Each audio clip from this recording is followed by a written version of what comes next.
गुरुजी, कोई कहता है कि तुलसी माला, वैजयंती माला या रुद्राक्ष ऐसे नहीं पहनने चाहिए जब तक आपको कोई परामर्श न दे, और इनकी पहचान भी हमें सही तरह से नहीं होती, और कहते हैं कि ये कभी कभी हमारे स्वास्थ्य के लिए लाभकारी भी नहीं होते। अब देखो, जैसे एक वो कहीं किसी ने वो भेजा था, एक व्हाट्सएप पे जो आजकल बहुत सारे वो चलते हैं, तो उसमें एक छोटा सा एक कार्टून बना रखा था, वो था योगी जी के ऊपर। तो उसमें उन्होंने लिखा कि जब आपने बुलडोज़र लगा करके ये हमारा इमारत गिरा दी और हमें कोई पूर्व सूचना नहीं दी, हमें कुछ बताया नहीं। तो इसमें योगी जी की तरफ से फिर उत्तर दे रखा था। उसमें उत्तर ये दे रखा था कि आपने पत्थर चलाने से पहले कौन सा परमिशन ली थी क्या, कि हमें परमिशन दे दीजिए पत्थर की। तो एक्चुअली क्या है, इतना नकारात्मक जीवन में पता नहीं क्या, कभी गाली देने के लिए आपने अर्जी लगाई कहीं? क्या मन कर रहा है किसी को गाली दे के आने का, पहले इसकी परमिशन ले लेते हैं। आज किसी से झूठ बोलने के लिए क्या हम अनुमति ले लें? किसी को धोखा देने के लिए, किसी को चीट करने के लिए, किसी से किसी भी तरह का छल, किसी भी तरह का प्रपंच, किसी भी तरह की कोई भी ऐसी कृत्य करने से पहले जो अमानुषिक है, जो मानवीय मूल्यों के अगेंस्ट जाता हो, क्या उसकी परमिशन हमने कभी किसी से ली है? नहीं। लेकिन हम बहुत छोटी छोटी चीज़ों में अपने बचाव के मार्ग के लिए भी कभी कभी ऐसी बातें इकट्ठा कर लेते हैं। परमात्मिक चीज़ें कोई आपको लाभ नहीं देंगे तो आपको हानि भी नहीं करेंगे।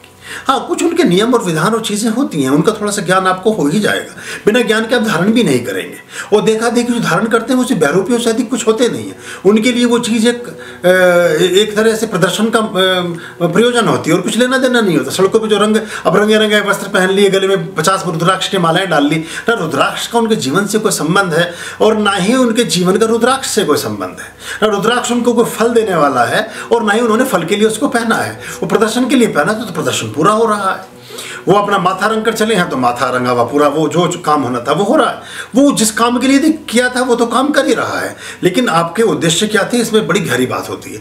तो अगर आप परामर्श कोई बड़ी चीज़ नहीं है, और तुलसी माला हुई, चाहे रुद्राक्ष की माला हुई, चाहे वैजयंती की माला हुई, इसमें अगर आप वैजयंती और तुलसी की बात करें तो लगभग एक ही गण की मालाएं हैं, दोनों विष्णु की हरि की मालाएं हैं।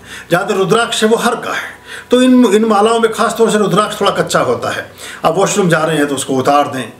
अगर आप हम तो ऐसा मान कर चलते हैं कि आप हमारे संपर्क में आने के बाद ना तो मद्यपान करेंगे, ना किसी प्रकार का मांसाहार करेंगे, ना कुछ और गड़बड़ करेंगे, तो आप ठीक ही होंगे, तो आप पहने रहें। लेकिन अगर कुछ गड़बड़ करते हैं तो फिर उस समय माला धारण किए हुए नहीं होनी चाहिए आपके कंठ में या कहीं।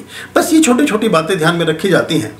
और अगर आप निर्बोध भाव से आप देखो ना, छोटे बच्चे सांप से भी खेलते हैं और सांप को मारते भी हैं, सांप फिर भी काटता नहीं है उनको, क्योंकि वो आपके भाव को पहचानता है। और एक आदमी बहुत दूर खड़ा है, वो आपकी नज़रें देखकर ही उस आदमी की समझ जाएगा कि ये मेरे लिए प्राण हंता है, मुझे मारना चाहता है। सड़क पर 20 लोग होते हैं, सांड सबको उठाकर नहीं पटकता है, उन 20 में से किसी एक को चूज करता है। तो वो क्यों चूज करता है? क्योंकि उसकी एनर्जी कहीं स्पार्क कर रही होती है। तो अगर आप निर्बोध भाव से हैं, आप निष्काम भाव से हैं, आप बहुत बच्चों की तरह भोले सरल और सहज हैं, तो कोई ऊर्जा, कोई आपका कृत्य अगर गलत भी कर दिया तब भी वो ठीक ही होता है, उसके कोई परिणाम खराब प्राप्त नहीं होते। क्योंकि आपका जो भाव था बहुत सरल था, बहुत ही सहज था, बहुत ही मासूम और बहुत ही इनोसेंसी के साथ आपने उस काम को किया था। तो उसमें आपका कोई ऐसा संकल्प नहीं था कि मैं अब कोई आदमी अगर पाप कर्म करके सोचे कि मैं रुद्राक्ष धारण कर लूँ और मैं उससे मुक्त हो जाऊंगा, तो ना हो सकेगा। अगर कोई आदमी कुछ गड़बड़ करके सोच ले कि मैं ऐसा कर लूँ तो इससे हो जाऊंगा, तो ना हो सकेगा। अब कहावत है, 900 चूहे खा के बिल्ली हज को चली, तो अब ये बड़ा मुश्किल हो जाता। तो ऐसी चीज़ें इतनी आसानी से भी काम नहीं करती।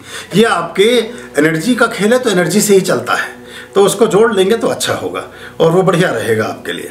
और ये आपका जीवन सही मार्ग पर चल जाएगा, सही मार्ग पर चलता रहे, उसके लिए बहुत से पदार्थ और साधन जीवन में मदद करते हैं और जीवन को अच्छा बनाते हैं।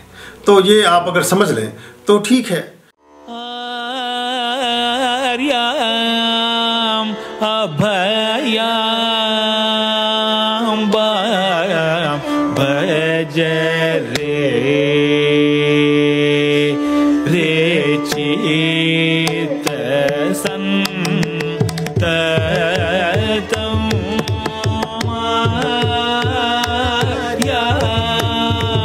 अभयां